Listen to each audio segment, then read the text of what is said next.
Olá, eu sou Keline Dório, psicóloga, e eu trouxe um assunto hoje que muito deve interessar os pais e as mães. Isso porque essa semana eu fui abordada por uma mãe desesperada em que ela vira para mim e fala: perdi totalmente o controle com a minha filha. E ali ela me relata que é uma filha de 16 anos de idade, que estava com um namorado que ela não aceitava, e diante dessa não aceitação desse namoro, essa menina se mudou para a casa do namorado. É um namorado que já tem mais de 20 anos, com grandes suspeitas de usuário de droga, e aí essa mãe desesperou. Primeira coisa que veio na minha cabeça: como será que essa mãe esteve lidando com essa filha nesses 16 anos de idade? E a resposta veio confirmar a minha suspeita. Ela me disse: passei muito a mão na cabeça, permiti muita coisa que eu não aceitava, tudo para que ela estivesse bem. Amando, eu errei e agora está nessa situação. E quando a gente perde a direção da situação, retomar o controle é muito mais difícil. É melhor agir preventivamente.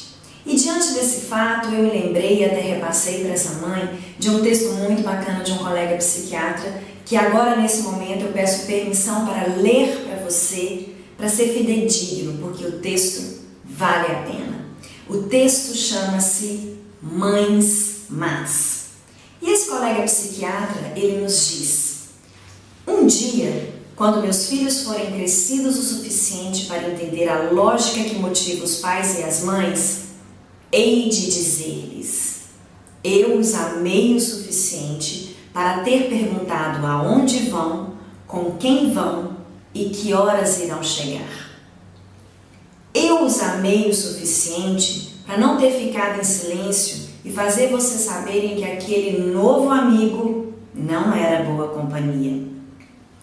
Eu os amei o suficiente para os fazer pagar as balas que tiraram do supermercado ou revista do jornaleiro e os fazer dizer ao dono: nós pegamos isso ontem e queríamos te pagar.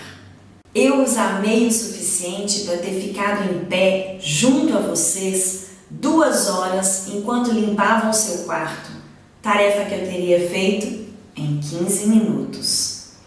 Eu os amei o suficiente para os deixar ver além do amor que eu sentia por vocês. Conseguiram ver o desapontamento e também as lágrimas nos meus olhos. Eu os amei o suficiente para os deixar assumir a responsabilidade por suas ações, mesmo quando as penalidades eram tão duras que me partiam o coração. Mais do que tudo, eu os amei o suficiente para dizer-lhes não, quando eu sabia que vocês poderiam me odiar por isso, e em momentos até odiaram. Essas eram as mais difíceis batalhas de todas. Estou contente, venci, porque no final vocês venceram também.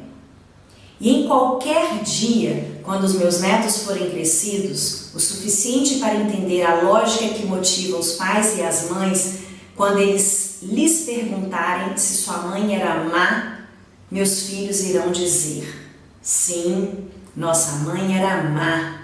Era a mãe mais má do mundo.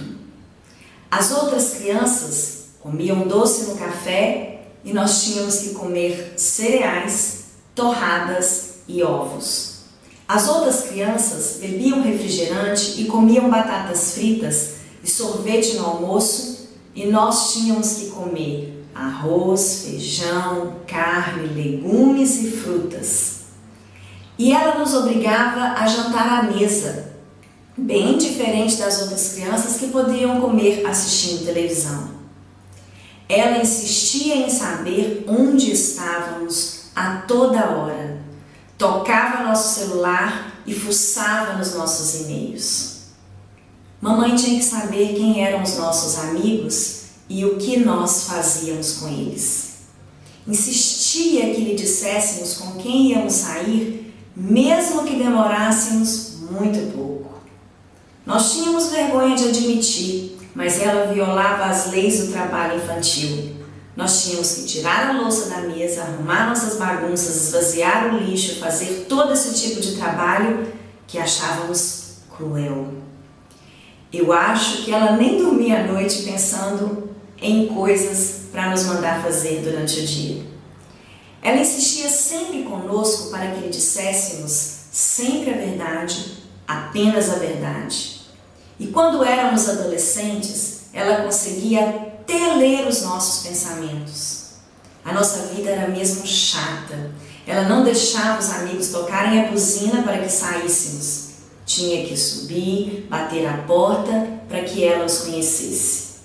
Enquanto todos podiam voltar tarde da noite, tivemos que esperar até um pouco mais para conseguir chegar um pouquinho mais tarde. E aquela chata levantava para saber se a festa foi boa, só para ver como estávamos voltando para casa. Por causa de nossa mãe, nós perdemos imensas experiências na adolescência. Nenhum de nós esteve envolvido com drogas, em roubo, em atos de vandalismo, em violação de propriedade, nem fomos presos por qualquer crime. Foi tudo por causa dela. Agora que já somos adultos, honestos e educados, estamos a fazer o nosso melhor para sermos pais maus, como minha mãe foi. Eu acho que este é um dos males do mundo de hoje. Não há suficientes mães más. Eu trago esse texto para reflexão, porque às vezes a mãe e o pai bonzinhos acabam se tornando péssimos pais. E aqueles pais maus são verdadeiramente excelentes pais. Um abraço.